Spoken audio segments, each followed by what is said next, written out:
मेरा नाम कॉमरेड राजेंद्र सिंह है। मैं सोशल एक्टिविस्ट हूँ। मैं जन आंदोलन का एक सक्रिय कार्यकर्ता हूँ। शोषित पीड़ित जनता के ऊपर जब भी जुल्म होता है उन आंदोलनों को मैं संगठित करता हूँ, उनके वॉलंटियर के रूप में काम करता हूँ।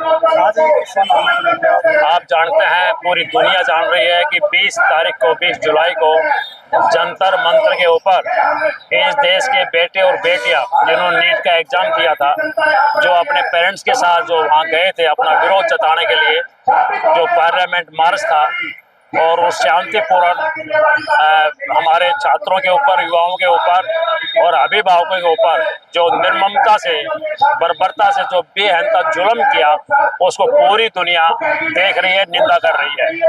और आज भी ये सरकार अपने जुल्म को जस्टिफाई करने में तुली हुई है। सबसे पेनफुल बात यह है, और सरकार के जो गुर्गे हैं वो जनता को भ्रमित करने के ऊपर लगे हुए हैं। हम ये कह रहे हैं कि बेटे और बेटियों को फर्क नहीं है। आप भाजपा पार्टी में हो सकते हैं, कोई कांग्रेस में हो सकता है, कोई किसी पार्टी में हो सकता है।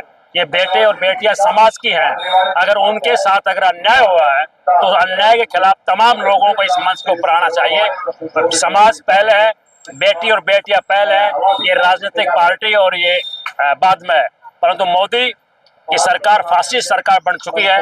उसका लोकतंत्र में कोई भरोसा नहीं है, नागरिक स्वतंत्रता में उसका कोई भरोसा नहीं है और मौलिक अधिकारों में उसका कोई भरोसा नहीं है, क्योंकि वो आज़ादी आंदोलन में उन्होंने कभी संघर्ष नहीं किया और आज़ादी के बाद भी वो दमन की जो बात लेकर चल रहे हैं, आज उसका परिणाम है कि हजारों लोग रेवाड़ी में इकट्ठा हुए, तमाम सामाजिक संगठन, और ये आंदोलन, ये रेवाड़ी जग चुकी है और पूरे देश के जो काल होगी उसमें रेवाड़ी अपना योगदान देगी। कॉमरेड साहब, एक बार सवाल आ रहा है कि जो ऑनलाइन डिलीवरी हो रही है खाने की, वो विदेशों से फंडिंग हो रही है, इस बारे में आप क्या कुछ कहेंगे?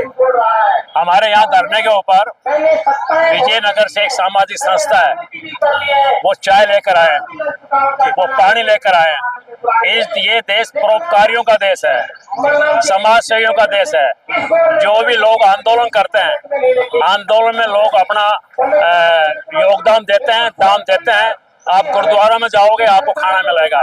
जब किसान आंदोलन हुआ था तो भी यही बात चलाई थी उन्होंने कि ये बाहर के लोग हैं, बाहर से फंडिंग है। जब कर्मचारी आंदोलन होता तो भी यही बात करते हैं। जब हमारे फौजी आंदोलन पाए तो भी ये बात चलाई गई थी, और आज जब छात्र युवा खड़े हुए हैं तो भी ये बात चलाई जा रही है। उस सवाल को गौण करने के लिए सवाल ये है कि आपने नीट की परीक्षा पेपर लीक क्यों हुआ, उसके सरगना कौन है, उसके साथ आपकी कुर्सी पर बैठने वाले लोग कौन है आपके साथ।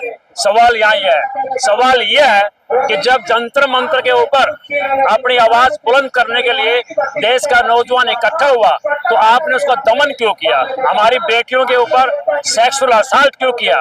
उनको किस तरह से उनको किया गया, वो शब्दों में व्याख्या नहीं किया जा सकता। ये पुलिस का यही चरित्र है जो आज सामने आ गया है और सरकार उसको जस्टिफाई कर रही है। जहाँ से आप प्रदर्शन करके और डीसी महोदय के पास जाएंगे, क्या वो इसी मामले को लेकर? आज ज्ञापन इसी मामले को लेकर के है। हम यहाँ से झज्जर चौकी तक शहर के लोगों से अपील करते हुए जाएंगे। वहाँ प्रशासनिक अधिकारी आएगा, हम ज्ञापन देंगे, और राष्ट्रपति का हम ज्ञापन देंगे, और फिर ये आंदोलन अपना मुकाम के ऊपर चढ़ता जाएगा। गांव गांव में हम लोगों को संकित करेंगे। विशेष मांग क्या रहेगी इसके अंदर? हमारी मांगे हैं कि ये शिक्षा मंत्री ये इस्तीफा दे, गृह मंत्री इस्तीफा दे। हमारी मांग है कि पुलिस ने जो बर्बरता की और पुलिस के साथ जो सिविल ड्रेस में जो डंडा और बंदूक लिए खड़े थे, वो लोग कौन थे, ये देश जानना चाहता है। हमारी मांग है कि ये देश रूल ऑफ लॉ है, ये लॉलेस, कानूनहीन ये देश है कि आप देश को आप किस रास्ते पे ले जाया जा रहे हैं। हमारी मांग है कि आप पहले अपराध करते हो और जनता आवाज उठाती है तो उसको भी दबाने की कोशिश करते हो। इनकी पुनरावृत्ति नहीं होनी चाहिए। आपने कहा शिक्षा मंत्री और गृह मंत्री इस्तीफा दे, इससे पहले भी तो काफी बार लीक हुए हैं पेपर, उस बारे में ये बात उठ रही है। 152 पेपर 10 साल में लीक हुए हैं जी, 152 पेपर। परंतु पूरे देश का एक आंदोलन खड़ा हो जाए, वो घटनाएं होती हैं, और तो आज पूरे देश का आंदोलन खड़ा हुआ है। ऐसा नहीं है कि पहले पेपर लीक हुआ आंदोलन नहीं हुआ, आंदोलन पहले भी हुए हैं, हरियाणा में भी हुए हैं और देश में भी हुए हैं। ये आपके पूरे देश का आंदोलन बन गया है। आपकी नजर में कहाँ कमी है पेपर लीक इस वजह से? हमारी नजर में ये सरकार निकम्मी है ये सरकार जन विरोधी है, ये सरकार अडानी अंबानी की है। इस सरकार ने देश की जनता से और देश की जनता के जो बेटी और बेटियां हैं उनसे कोई ताल्लुक वास्ता नहीं है। ये बड़ी पढ़ाई, जिससे नीट की पढ़ाई, जेई की पढ़ाई, दूसरी जो पढ़ाई है, ये अपने कब्जा में रखना चाहते हैं ताकि इनकी औलाद आगे बढ़े और जो आम परिवार है वो इनके चपरासी बन करके अपना गुजारा करें।